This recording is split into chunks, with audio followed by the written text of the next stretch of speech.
மட்டக்களப்பு வாகரை பிரதேச பால்சேனை கடலோரத்தில் படகு என நம்பப்படும் பாரிய மிதப்பொன்று இன்று கரையொதுங்கியுள்ளது.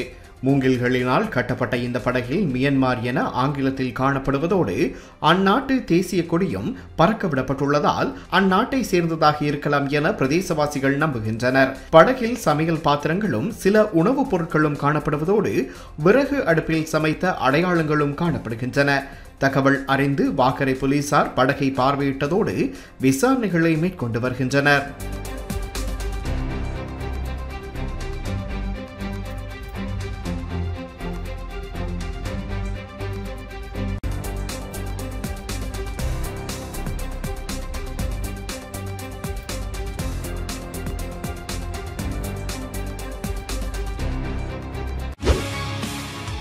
செய்திகளை உடனுக்குடன் தெரிந்து கொள்ள உடனே சப்ஸ்கிரைப் பண்ணுங்க.